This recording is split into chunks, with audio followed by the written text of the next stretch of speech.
Hello everyone, I'm Anna Marie Embalelong, Bachelor of Physical Education, 3rd year. So my co-reporter for this is Miss Emily Divina Gracia.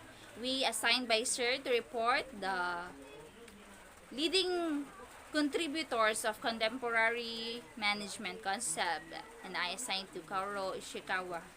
And Miss Emily Divina Gracia is assigned with John Cassie 1944.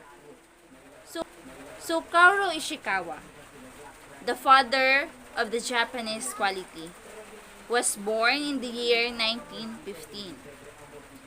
In the year 1939, he obtained his master's degree in applied chemistry from the University of Tokyo. In 1960, he obtained his doctorate from the University of Tokyo. He obtained a doctorate in mechanical engineering with his doctoral thesis, Sampling of Coil.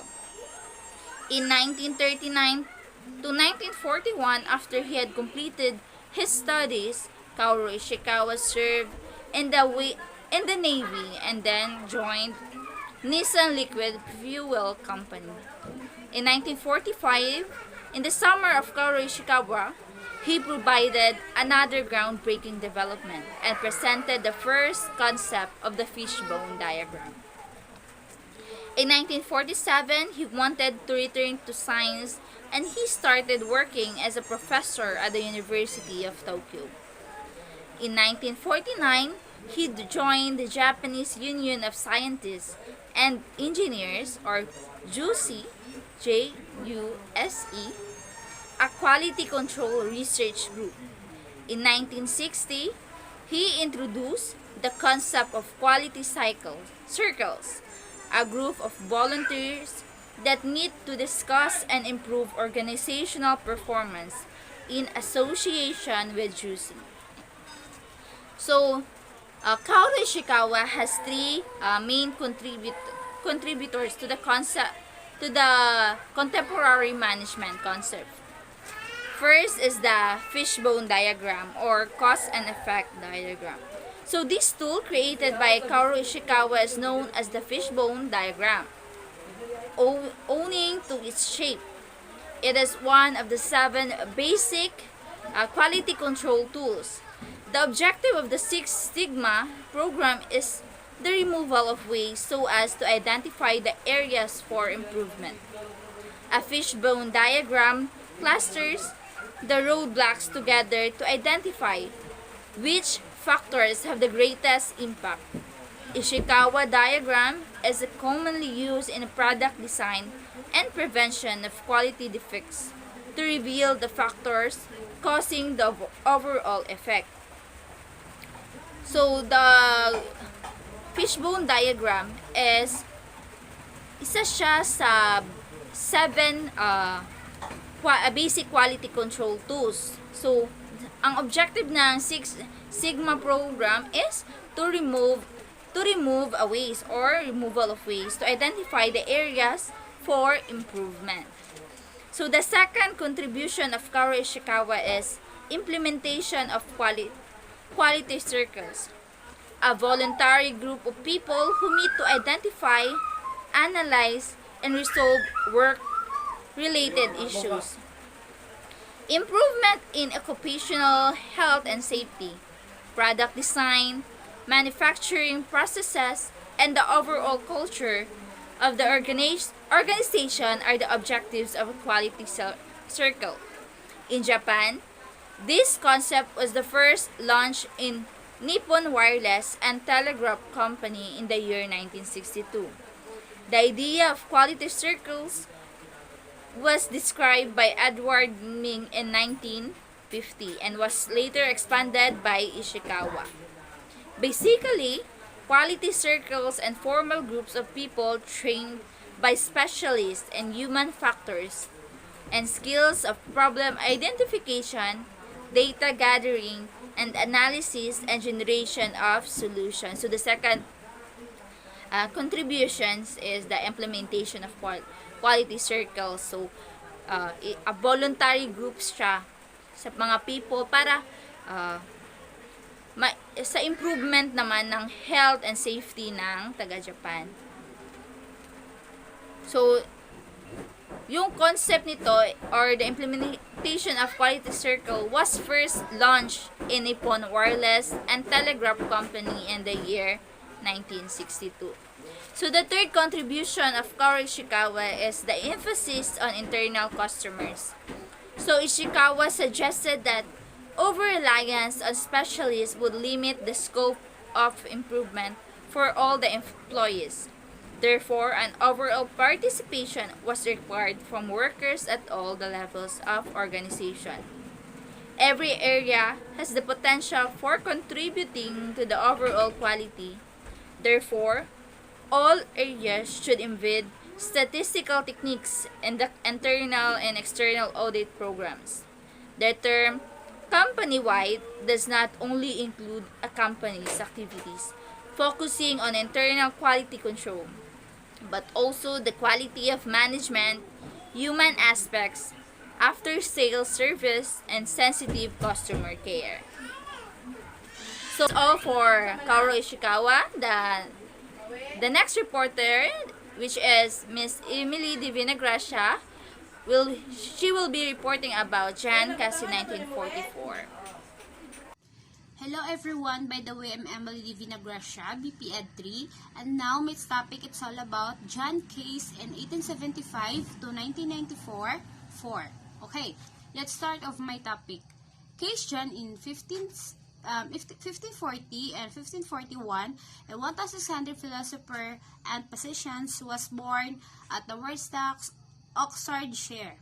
He may have received his grammar school education in Woodstock, where there was apparently at a school before the 1571 after spending some of time as a chorister at New College of a Christ Church.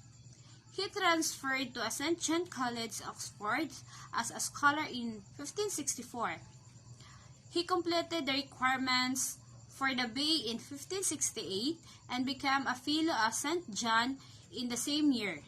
By 1572, he completed the requirements for the MA. Case had apparently been frequenting the house of the window of one John Dobson, the keeper of the Bocardo prison, Wood at Oxon in 1687. Invitations of the college in August 1572 result in Case being ordered to marry Window or stop seeing her. Case married Elizabeth Dobson in 1611 to 1612 on December 30, 1574, and resigned his fellowship but continued to teach logic and other subjects in his wife's house. Wood alleges that Case lost his fellowship because he was a philosophy affected and that his students were mostly of the Arce religion. Wood at Oxon in 1685, but there is a little evidence to support this. Case is mentioned by two of his performing students in this responsa scholar room for admission to English College at Rome, but not in connection with their conversations or flights from England during his embassy to France in 1579 to 1583. Sir Henry Cobham to Sir Francis Walsingham at the least twice to report that Case House was being used to a refuge for Catholics, but no apparent actions was taken against Case. In 1583, when the university tried to eliminate Catholic elements by insisting that tutors should not receive students into their houses, Case was granted and the exemptions because of his teaching effectiveness and poor health. In 1580s and 1590s, Case belonged to an intellectual circle that may have included Lawrence Humphrey, Thomas Holland, Matthew Gwynn, Griffin Powell, and Richard Eddes, and John Lilly all of whom contribute liminary verses to his publication. Case in turn contribute liminary verses or letters to works by Nicholas Beaton. Richard Haydock and John Reader, William Trune, and William Gagger. He also contribute verses to Oxford University publication commemorating and the dates to Christopher Hatton in 1592 and Henry Anton in 1596. By Kay's first book, Summa Victorum and Interpretum in Universam Dialecticam Aristotelis in 1584, is a textbook in Aristotelian logic. Not only does Case criticize Peter Rumus for being arrogant, but he recommends Duns Scotus and Walter Burley. His second book, Speculum, Moralium, and Questionum in Universam Ethesen Aristoteles in 1585, a commentary on Aristotle's Nicomachean Ethics, has the distinctions of being the first major publications of a New Oxford University Press. Appended to the second edition, printed in 1596, were Felixus Speculi Morales and a commentary on Aristotle's Magna Moralia, and the Abecedarium Moralis Philosophiae, Case Lently a Sparia Civates, and 1588, a commentary on Aristotle's Politics. Discusses such a modern-sounding topics as abortions, immigrations and capital punishments, inflations, communisms, and women in a combat. It is been described as the most religious discussions of a political theory and the practice to survive from 16th century England. Begins in 368, his Apologia Moses in 1588, at treatise on music has often been confused by the price of music, and 1586. First attribute to Case by Thomas Watson in the 1580s. However, the two books are quite different and the Case is probably not the author of the English work. In a poem that the prefaced Superior Vitates, William Gagger and implies that the Case was childless, but he did have a stepdaughter, Anne Dobson, who married the Oxford physicians Bartholomew Werner in 1583. In 1589, when Case was installed as a prebendary or North medical lectures in early in 1564 rather, and the seems to have begun practicing medicine in 1574. Case did not supplicate for a medical degree until 1588. He complicated the requirements for the MD in 1590. He may have served a personal positions to the historian William Camden and the antiquarian Robert Cotton. He was probably a Dr. Case, summoned from the Chester and attended Fernando Stanley, Earl and Derby, where he is at deathbed, and 1594. Though we cannot confirm that the Case was ever Chester, two certificates of residence indicate that his family were mobile all about this time. His treatment and Stanley apparently called one jugmin of a durburb or rarburb and a half and once a manna. In a truth of a chicken broth, lodged in 347, a student's notebook in the British Library, Sloan MS, and 249 also contains medical receipts ascribed to Case. Case works of written in Latin, were reprinted more often the content that in the England.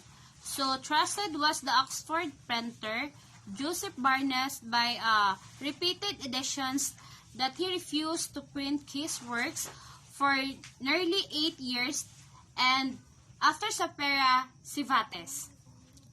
Case Apologia Academarium in 1596, A Defense of Educations, remains unpublished. His next publications, the 1596. Repent of the Speculum Moralium Questionum was Thesaurus Economy and 1597. A commentary on the Pseudo and Aristotelian economics focusing on family household matters. It has been called the most complex economics or analysis of marriage that any early modern in English writer proceed. Knapp and 1415, his final two works may have been printed mostly. Lapis Philosophicus, undated, a lengthy commentary on Aristotle, physics and its companion, Ancelia Philosophy. And 1600 in the former case covers many Aristotle's topics in physics, but also takes a stand on such a Renaissance controversies as the efficacy of the alchemy and the Paracelsians, doctrine of the homunculus, case depays Paracelsus almost as much as Machiavel, another recurring William in his work. According to the inscriptions of his monument in the chapel of St. John College, Oxford, Case died on January 23 in 1600 by mother cloning. At the age of nearly 60, the Catholic biographer John Pitts aligned that the Roman Catholic priest was present Case death, and the inventory of his property taken shortly after his death and now in the archive of Oxford University indicates that Case was a man some of wealth. Thought principally an author and commentaries and Aristotle works, Case nevertheless made original contributions to Renaissance political theory and natural philosophy. He should be regarded as an important Elizabeth intellectual who played a key role in English revival and Aristotelian philosophy at the end of the 16th century. And that's all. Thank you.